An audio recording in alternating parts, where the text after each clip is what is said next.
Welcome into NFL Total Access presented by Truist.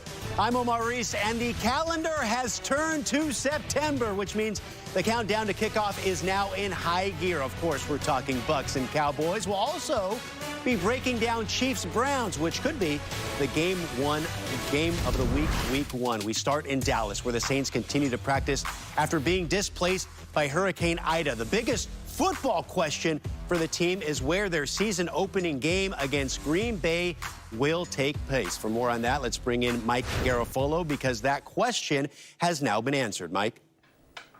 Yes, it was answered earlier today. That game will be played in Jacksonville, remaining in its scheduled time frame of 4:25 kickoff, but the location will not be the Superdome, where the building seems to have escaped damage, but you've got logistical issues. You've got areas without power in New Orleans. So Sean Payton called it a couple of days ago when he said, I'm expecting that we are going to be away from New Orleans for quite some time. And that included the first week of the season. He expected to play that at an alternate site. The league confirmed that today. They'll figure out how to do the ticketing for that game in the coming days here. But the Saints are now looking at the first 3 games away from the Superdome, at least, because they've got 2 road games after that against the Panthers and the Patriots. Week 4, they're supposed to be home against the Giants, but that one is TBD as of this moment. If you remember back at Hurricane Katrina, they were supposed to play home against the Giants in week 2. They wound up playing on the road against the Giants in New Jersey. Joe Judge, the current Giants coach, asked about that possibility today, said, I can't rule anything out. So we'll see about week 4. But for the very least, for week 1, the Saints are at an alternate site in Jacksonville. Yeah, we have that answer now. Thank you, Mike. First time since the Jets-Bills in 2014, the NFL has changed a location of a game because of weather or a natural disaster. They moved from Buffalo to Detroit in that one. Lots of support around the league for Hurricane Ida relief. The NFL Foundation will contribute $1 million to Hurricane Ida relief efforts with a donation to the New Orleans Saints Gulf Coast Renewal Fund. The Carolina Panthers charities, as well as Panthers owners David and Nicole Tepper through the Tepper Foundation, are also making a $1 million donation to assist relief efforts. And you can help too. Text IDA to 90999 to donate $10 to the American Red Cross Hurricane Ida relief, or you can go to redcross.org/donate. Meanwhile, in his first comments since releasing Cam Newton, Bill Belichick didn't divulge too much information about his decision to start the rookie Mac Jones, other than it was a competitive battle where they each got about the same number of reps going back to the spring. He did say Newton's vaccination status did not play a role in his decision to cut the former MVP, and he provided this evaluation of his new QB1. He's had a high level of production. But I feel like he's been able to show an ability to do things the way we want them done at a productive level. So he's young. I'm sure he'll continue to learn and grow. We'll see where that goes. But that's why we drafted him, and I think he's come in and performed at a level that supports that. The Patriots opening up the season by hosting Brian Flores and the Dolphins. Flores once again unequivocally saying that Tua Tagovailoa is his quarterback. He's been asked about it because of reports indicating the Dolphins have expressed recent interest in the Texans' Deshaun Watson. Our Cameron Wolf has more from Miami. Omar, we talked to Tua a few hours ago, and he said it meant a lot to hear Brian Flores give him that public vote of support, saying that Tua is our quarterback. He said the same thing to his team behind closed doors yesterday, and he's told Tua something similar privately in recent weeks. But for Tua, he said he hasn't heard much of the Deshaun Watson rumblings because one reason why, he doesn't have cable. He does know that the Dolphins' Week 1 opponent, the Patriots, are now starting Mac Jones at quarterback. Tua and Mac Jones came together at Alabama at the same time, and he said he knows Mac as a hard worker, athletic, and a guy who processes things well. He hasn't talked to him so far since Mac has been named the starter, but he said if Mac is watching these airways, this is his good luck to him. Tua's focus has been on Bill Belichick's Patriots defense. He knows they're going to be aggressive, similar to the Dolphins defense, but he believes their new-look offense is ready. Thank you, Cam. Got to get him back that cable, NFL Network. Alabama football having a good time on Twitter. We're the three best friends that anybody could ever have. Of course, Mac Jones, Tua Tagovailoa, and Jalen Hurts, all teammates in that quarterback room, and now all starting quarterbacks in the NFL. So now let's say hello to James Jones and David Carr. It's going to be an Alabama quarterback reunion there in Foxborough week 1. So, David, we'll start with you. Who has the better edge in this matchup to get that week 1 win? I honestly think the most telling part of this entire storyline is the fact that one MVP quarterback, Cam Newton, is being shipped out of town while there's talks in Miami about bringing in MVP-type caliber talent at the quarterback position to replace possibly Tua Tagovailoa. So I think that's where you look at this situation and say Mac Jones has wildly overperformed. Even to Bill Belichick standards, you could almost hear him raving about how good this kid has been early, as much as Bill Belichick will rave about a rookie. You could just see it, you could feel it. So Mac Jones, for me, it's all about the supporting cast. They have an offense that is multi, that he knows how to get through his reads, find his checkdowns. But we haven't even seen Hunter Henry. We haven't seen Jonnu Smith. We haven't seen Nelson Aguilar. We don't know what this thing's going to look like.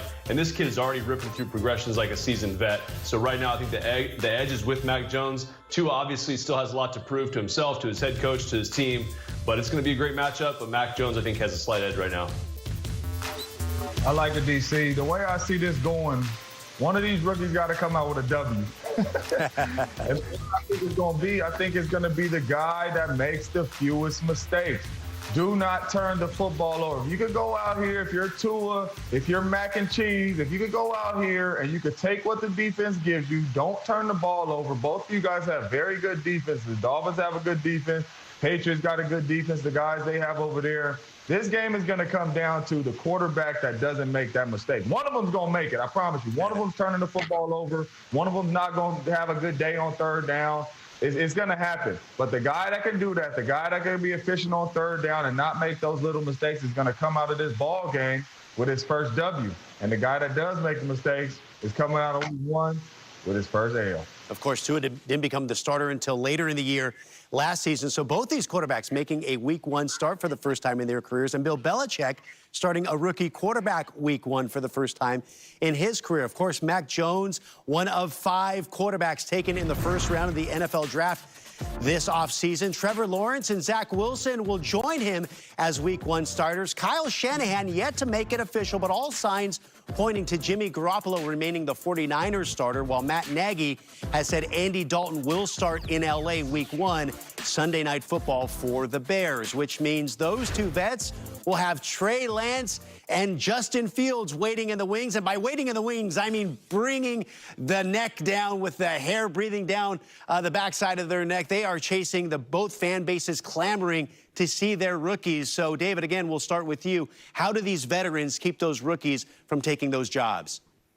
Well, you mentioned it, Omar. I mean, you have both fan bases clamoring for these young guys. And I think Kyle Shanahan actually has a little bit of an edge and a little bit of a pressure release valve, which was brought to me earlier as a great term for this, because what you've done by platooning these quarterbacks, Jimmy Garoppolo and Trey Lance, is you've bought some time for Jimmy. You've bought some time for your offense because the fans want to see the kid. They want to see Trey. So if you have a package of plays that he's involved in, whether it be RPOs, zone run options, then that might just buy you some time. I don't know that that's the same scenario in Chicago. I think that the issue that you have there is everybody knows Justin Fields is the future. Everybody knows that Justin Fields is the way to get out of trouble, and that offensive line looks like trouble at this point. Andy Dalton, as good as he's played in this offense and in the past, I think that Andy has an uphill battle because the offensive line's not going to play great against the Rams. They just aren't going to look good, and it's going to be difficult for him to make those extra effort outside the X's and O's plays that Justin Fields could make. So, it's not a home game, but if it was, the fans would be reacting as you would expect, and they're going to want this kid sooner than later. It's just a matter for me, honestly, personally, being in this situation, let's buy as much time as we can for Justin. No need to put him into bad situations and where he has to just kind of be in survival mode. I've been there. It's not fun. He's crazy talented. He's more talented than I am. Athletic ability, he'll be able to get out of a lot of those messes. But let's try and buy some time for him to at least watch Andy go through a couple weeks of this thing and just see how the NFL game is prepared for and played at the quarterback position. Omar, I think what DC's trying to say is how long they going to hold them off. They're not.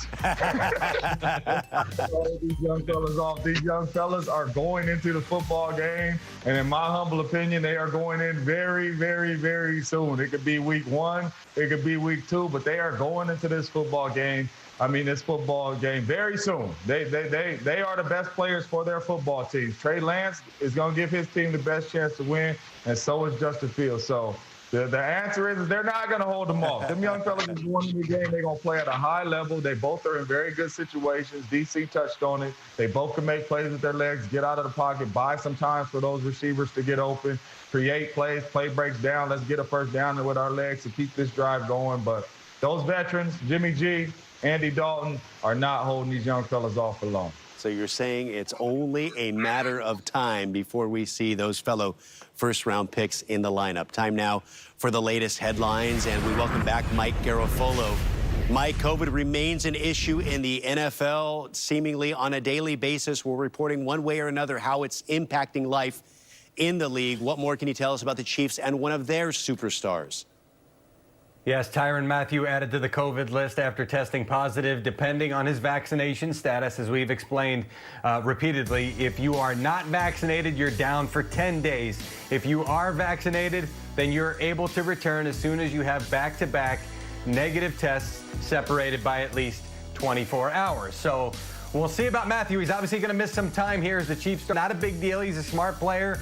He knows the defense. He knows where they're going to want him. So some missed time is not the end of the world for the Chiefs. But we are now getting to the point now in the next couple of days where if you are not vaccinated and you test positive for COVID, you are going to miss week 1 because that's that mandatory 10-day window. So watch over the next couple of days as we see who lands on the COVID list, because now it's not just about, oh, they're going to miss some practice time. It's they are going to miss some time on the field. For Tyrann Mathieu, that shouldn't be a problem, but for the next players over the next couple of days, that could be an issue. Yeah, from a former Texan to still very much a current Texan, Deshaun Watson still there in Houston. General Manager Nick Caserio spoke today. What is the team's current stance with their disgruntled superstar quarterback? Caserio not saying much publicly. Said he's not going to get into the situation and that they're basically taking it day by day with Watson, whom he said has not been a distraction despite the fact that the team pretty much is not allowed him to practice. Doesn't seem like they're going to let him play. Now, he's got $10 million coming his way this year. So for them to let him sit out and pay $10 million, I know that sounds like a lot, but in the grand scheme of his contract, this is the lowest year right now for them to pay him to not play. Now, as far as trading him to another team, because we know teams are a little reluctant right now because there's a pending legal situation perhaps, and also the 20-plus civil suits that are still sitting out there, and just the notion of trading for a guy with this type of alleged behavior right now that's being talked about, that's got a lot of teams shying away right now. But the Texans are saying, from a football standpoint, this is a guy that's worth 3 first-round picks and then some. So they're going to hold on to that. I know some teams around the league are saying, we really believe the Texans are waiting until later this year, maybe get some clarity on the legal situation, maybe realize that there won't be criminal charges, and then that'll maybe allow for some teams to get a little bit more aggressive from a football standpoint to make the move.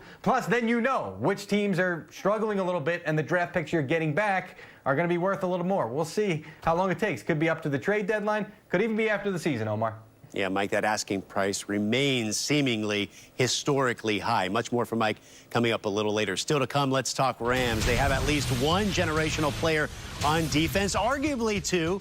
Captain Morgan, original Spice Rum, returns for 2021, and we're looking to celebrate more extraordinary fans who are a positive influence and inspire others through their love of football. Visit NFL.com/fan of the year for your chance to win and attend Super Bowl 56 right here in LA.